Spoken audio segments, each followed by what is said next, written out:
Good morning students.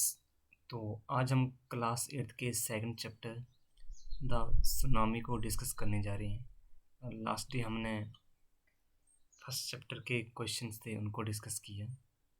तो आज हम सेकंड चैप्टर को स्टार्ट करने जा रहे हैं और जैसा कि सभी चैप्टर्स में है, चैप्टर को स्टार्ट करने से पहले यहाँ पे कुछ इंस्ट्रक्शन दी गई हैं। तो थोड़ा सा हम इंस्ट्रक्शन को पढ़ लेते हैं क्योंकि ये जो चैप्टर है वो इन्हीं इंस्ट्रक्शन से के अकॉर्डिंग है। तो यहाँ पे लिखा है look at the map the Andaman and Nicobar island given है। तो यहाँ पे उन्होंने सबसे पहले हमें ये जो मैप है इसको देखने के बारे में कहा गया है। तो ये मैप जैसा कि आपने देखा कि अंडमान और निकोबार आइलैंड का है और यहाँ पे जितने भी छोटे छोटे आइलैंड्स हैं या जो प्लेसेस हैं, ओके, जैसे कशाल, ये लेसन में आगे जाके आएगा। तो इन सब प्लेसेस के ऊपर ही ये लेसन डिपेंड है। ओके, सो टाइम वेस्ट ना करते हुए हम अपने लेसन को स्टार्ट करते हैं। ओके, तो लेसन आपका यहाँ से स्टार्ट होता है। तो यहाँ पे सबसे पहले जो नरेटर है वो सुनामी के बारे में बताने की कोशिश करता है कि सुनामी क्या है और किस तरह जो इंडिया है उसको सुनामी से सफ़र करना पड़ा। ओके, सो हम देखते हैं कि लेसन में क्या बताया गया है। सबसे पहले यहाँ लिखा है आज tsunami is a very large and powerful wave caused by earthquake under the sea. Okay, तो यहाँ पे इस वर्ड को हम सुनामी प्रोनाउंस करेंगे। ओके, और आगे बोल रहा है कि जो सुनामी है वो काफ़ी ज़्यादा बड़ी, ओके, और पावरफुल का मीन फोर्सफुल वेव्स हैं, वेव्स लहर होती हैं। ओके, जो कि किसके कारण आती हैं? अर्थक्वेक यानी भूकंप, जो कि कहाँ होता है? Under the sea. ओके, तो यहाँ पर नेटर ये बताने की कोशिश कर रहा है कि जो सुनामी है वो काफ़ी ज़्यादा विशाल और शक्तिशाली लहर है जो कि क्यों आती है?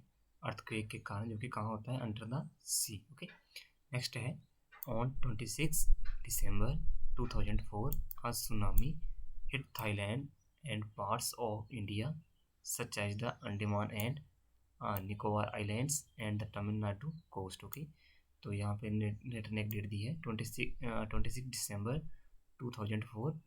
तो आगे बताता है कि एक जो सुनामी है उसने कहाँ हिट की है? थाईलैंड और जो पार्ट थे इंडिया के such as Andaman and Nicobar islands. Okay, और तमिलनाडु कोस्ट होता है तट, और तमिलनाडु के कोस्ट पे इसने क्या किया? हिट किया। ओके, या टकराई। Here are some stories of courage and survival. तो आगे हमें लेसन में जो नरेटर है वो कुछ स्टोरी बताता है, करेज यानी साहस, ओके, और सर्वाइवल यानी संघर्ष, कि किस तरह लाइफ को बचाने में लोगों द्वारा सर्वाइवल किया गया। ओके, सो आई होप आपको ये इंटर क्लियर हो गई। नेक्स्ट में देखते हैं कि नेटर यहाँ पे क्या बताने की कोशिश कर रहा है। तो सबसे पहले यहाँ पे है did animal sense that a tsunami was coming. तो यहाँ पे नेटर एक क्वेश्चन पुट करते हैं कि क्या जो एनिमल है वो सेंस कर लेते हैं यानी फील कर लेते हैं कि क्या जो सुनामी है वो आने वाली है या नहीं है। Some story suggest that they did. तो कुछ जो स्टोरीज हैं वो ये सजेस्ट करती हैं, सुझाव देती हैं कि वो फील कर लेते हैं कि सुनामी आने वाली है या नहीं आने वाली है। ओके, सो ये तो इंट्रो था। आगे हम स्टोरी देखते हैं कि नेटर यहाँ पे किन स्टोरी के थ्रू हमें बताना चाहता है कि जो एनिमल हैं वो किस तरह सुनामी को सेंस करते हैं या फील करते हैं, और जो सुनामी है उसने किस तरह इंडियन स्टेट्स को हार्म किया। ओके, सो हम नेक्स्ट बढ़ते हैं।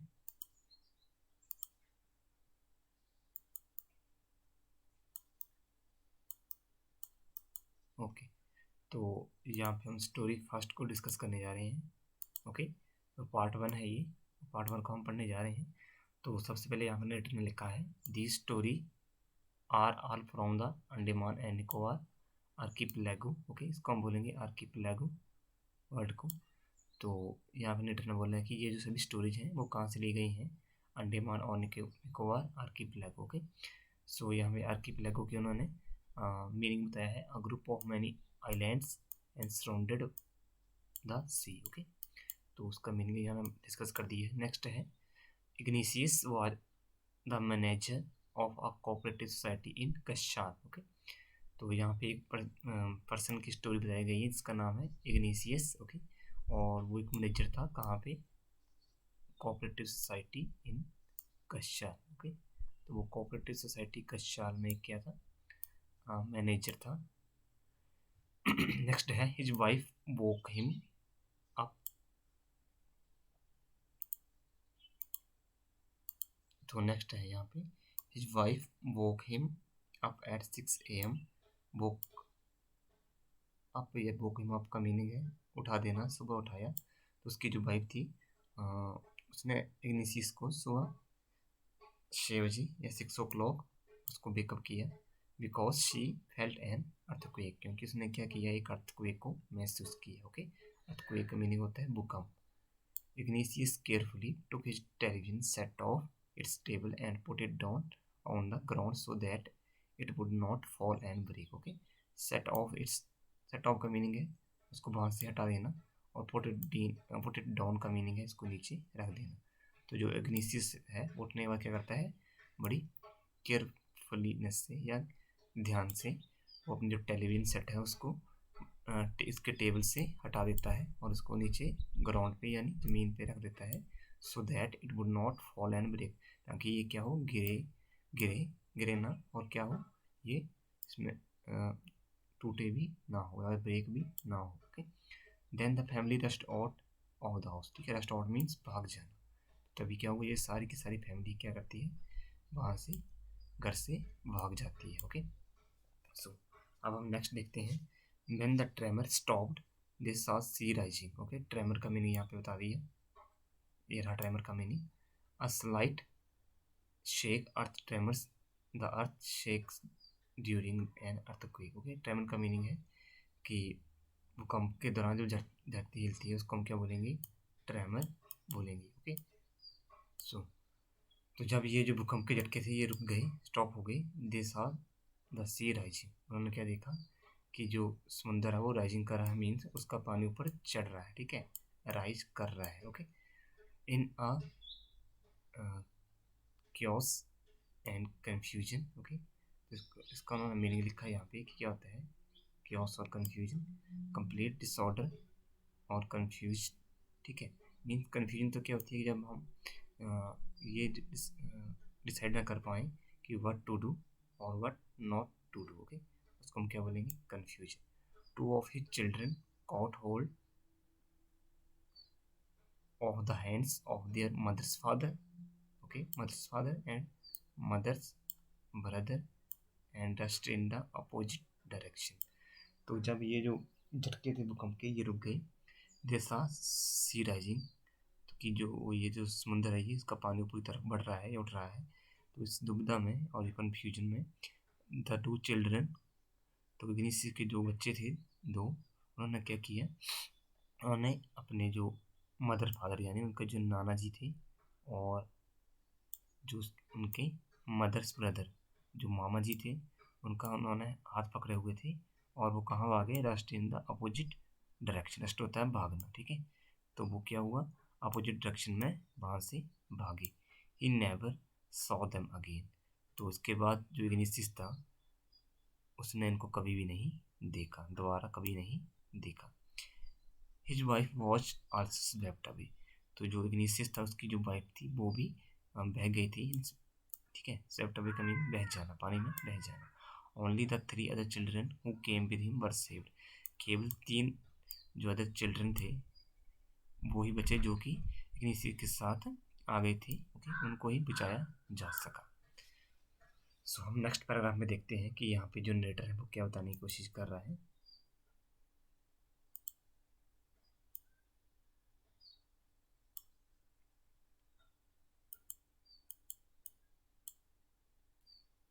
ओके, तो यहाँ पे नरेटर बताता है कि जो संजीव वाज अ पुलिसमैन। ठीक है, संजीव एक पुलिसमैन होता है, serving in the Katchal island of the Nicobar group of islands. Okay, जो कि कहाँ पे, कशाल आइलैंड में सर्विस करता था, अपनी सेवा देता था, और जो कि कहाँ पे था, निकोबार ग्रुप ऑफ आइलैंड्स, जो कि निकोबार ग्रुप आइलैंड्स में था। ओके, कष्ट चाल के बारे में बता रहा है ये नेटर यहाँ पे। ही somehow managed to save himself, his wife and his baby daughter from the waves। तो किसी तरह जो इस संजीव होता है अपनी वाइफ और उसकी जो बेबी होती है, बेबी डॉटर, उसको वो इन वेव्स से वो बचा लेता है या मैनेज कर लेता है। ठीक है, उनको वो सेव कर लेता है किसी तरह से। But then he heard cries for help from the wife of John the guest house cook.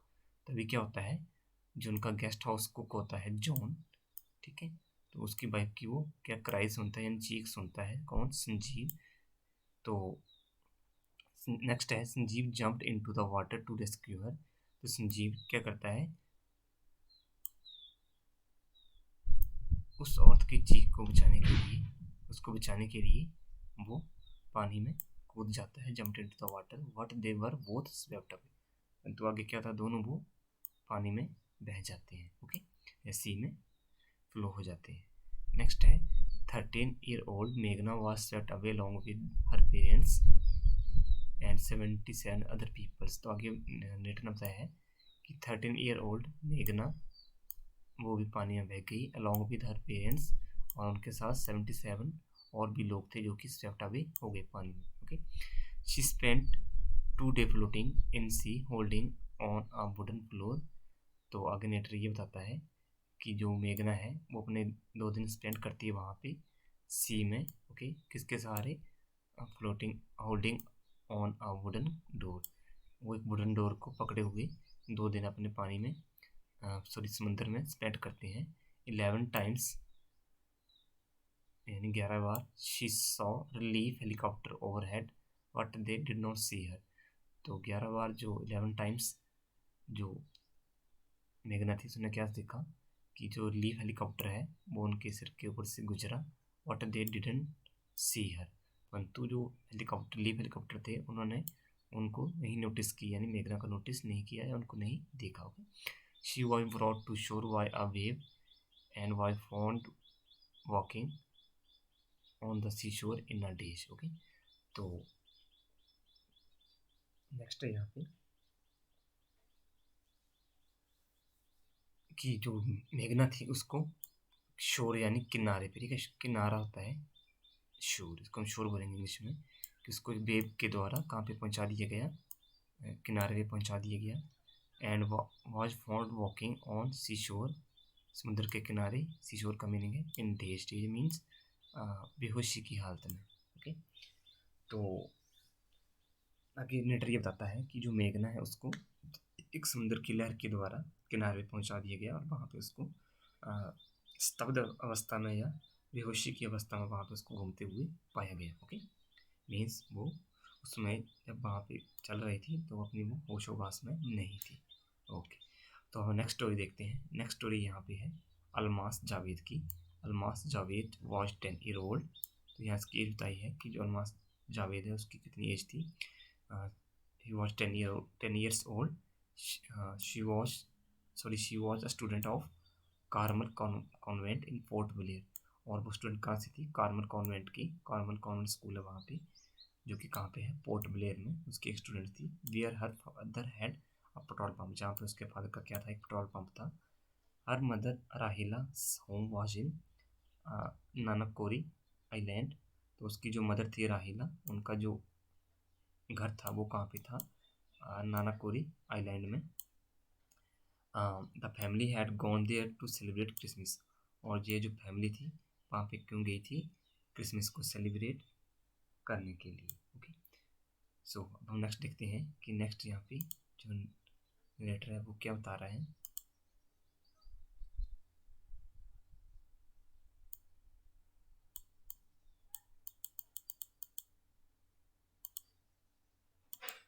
तो यहाँ पे नेक्स्ट हम देखते हैं when the tremor came early in the morning the family was sleeping. तो नेक्स्ट लेटर बोलते हैं कि जब ये भूकंप के झटके सुबह जल्दी आए तो ये जो फैमिली थी वो क्या थी, तब सो रही थी। Okay, was sleeping. Almas father सा द सी वाटर रिसीड। तो जो अलमास के फादर थे, ओके, उन्होंने क्या देखा कि जो पानी का जो समुद्र का पानी था वो क्या हो रहा था, रिसीड हो रहा था। ओके, रिसीड का मीनिंग में लिखा है move back. Okay, from where it was, कि जो समुद्र का पानी है वो वापस हो रहा है अपनी पोजीशन से। He understood that the water would come rushing back with great force. तो उन्होंने ये समझ लिया था कि अब जो वाटर है वो आएगा किस तरह, दोबारा वापस विद ग्रेट फोर्स से, काफ़ी ज़्यादा फोर्स से पानी फिर वापस तट पे आएगा। He woke every one up and try to rush them to a safer place.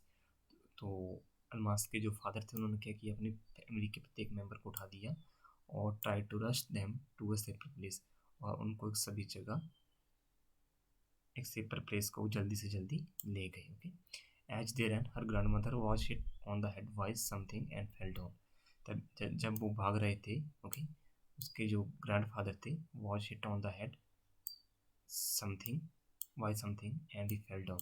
उनको क्या हुआ, सर पे किसी चीज़ की चोट लगी, वो किसी चीज़ से टकरा गई और वो नीचे गिर गई। ओके, फेल डाउन का मीनिंग है यहाँ पे नीचे गिर गए। Her father rush to help him, then came the first giant wave that both of them swept away. तो जो एडमास के फादर थे वो क्या हुआ, उनको बचाने के लिए वापस गए। तभी क्या हुआ, जो फर्स्ट जाइंट होती है, बड़ी बड़ी वेव आई, ठीक है, स्ट्रॉन्ग वेव आई, जिसकी वजह से वो दोनों बह गए। ओके, तो आज के लिए इतना काफ़ी है। आज हमने फर्स्ट सेकंड चैप्टर को डिस्कस किया और उसकी कुछ स्टोरी थी उनको डिस्कस किया कि किस तरह लोगों ने अपने आप को सर्वाइव किया ड्यूरिंग द सुनामी। ओके, और इस दौरान कुछ लोग तो क्या थे, वो स्वेप्ट अवे हो गए, और कुछ ऐसे लोग थे जिन्होंने अपनी फैमिली को वहाँ पे सेव कर लिया। तो इस स्टोरी के जो क्वेश्चन आंसर हम नेक्स्ट टाइम डिस्कस करेंगे। आई होप आपको इस स्टोरी के जो टफ वर्ड हैं और जो इवेंट्स हैं वो क्लियर हो गए होंगे।